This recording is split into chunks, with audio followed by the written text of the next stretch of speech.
Look at what is in the studio this morning. This is Nala. She is with the Reflection Writing Chattanooga Nature Center. Tish Gailmard is a very strong woman. We know that. Anyway, but she has been holding Nala on her arm for quite some time. What kind of owl is she? Great horned owl. She is a great horned owl, and apparently today she's in a pretty bad mood, right? She's fussy this morning. Why? We've been programming at Rock City all summer, and she programmed yesterday 6 shows. And then I took her home with me last night, and so she's just like, can we just go back to my house? So when she's been on before, and she is kind of a hisser. Yeah, she is. So when she's got a bit of an attitude, she sounds like an angry cat. She does. She does sound like a cat, hissing.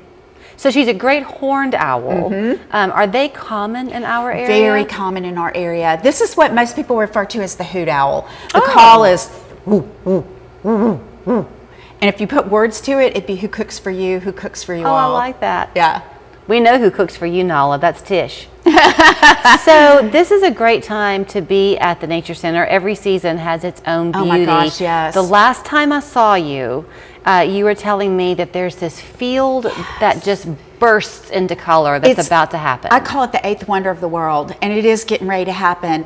There are 2 native flowers that are going to bloom in our lower fields, usually right at the end of summer, coming into fall.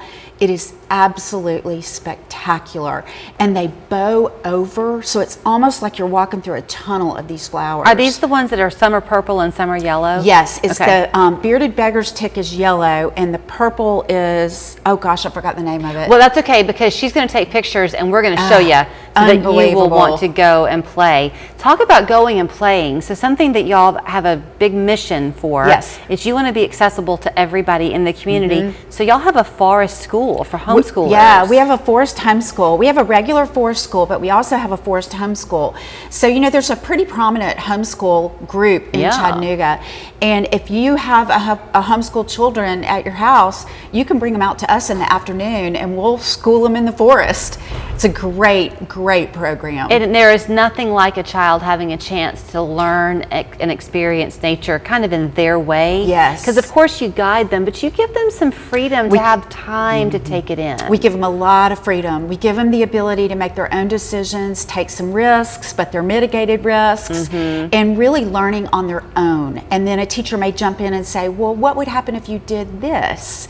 You know, so it's just a great way for kids to learn. I want to go. I know, I know. Okay, so, you know, people have become familiar with you coming our way and just knowing the Nature Center anyway with the rehabilitation efforts you have with so many birds, and not always rehabilitation, but they come to you. Long-term care. But there's also a lot of study that happens. So you were telling me about something with wood thrushes. Yes.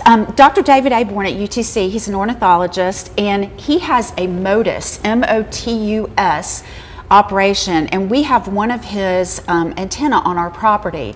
So he's studying the migration of wood thrushes, and when they he misnets and catches the wood thrushes, puts a little transmitter on them, and then as they migrate, these stations pick up the wood thrush as they cross, and it allows him to study the migration of this bird and where they're stopping over and all of their habits during migration. It's really incredible science, and it gives you the opportunity to study these birds without having to catch them repeatedly. That's great. It's really And that's cool. beneficial for the birds. Oh yeah, super.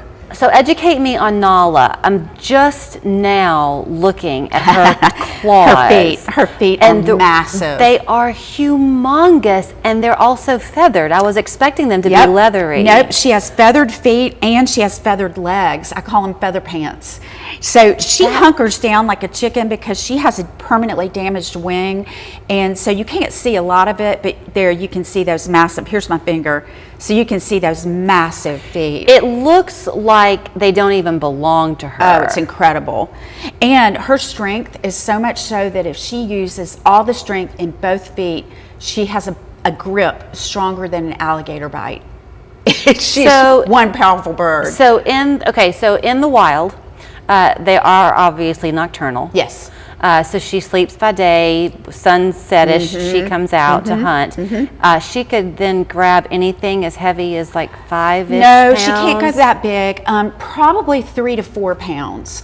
A rabbit is probably one of the bigger things she's going to catch. They do eat skunk too because they don't have a sense of smell. Now, skunk are fairly lightweight. And you know, I get the question a lot, if I have a small dog, do I need to be worried about owls? If you've got a dog that's 3 or 4 pounds, I would accompany your dog outside at night if you know you've got an owl in the area. Really? Yeah. Okay, but cats, unless it's a kitten, are pretty fine. Yeah, they're usually okay. Not always. It just depends on the size. Her wing is injured, you said. She has a permanently injured wing on her right side, and we are not sure how that injury occurred. We got her from another facility in Tennessee, and we don't have a really good history on her. But a reminder, Tish will tell you this often when she's here, don't throw apples and fruit outside your car window. You think it's going to biodegrade, but not until the birds come to eat it and they get hit by a car. Actually, the birds are coming to eat whatever's eating the apple. Oh. So if a mouse is eating the apple, they're coming to catch the mouse. Gotcha. And The ripple effect. Yep, they're flying over traffic and get hit by a car. If people want to come and see those flowers, when do you think they're going to be at their peak?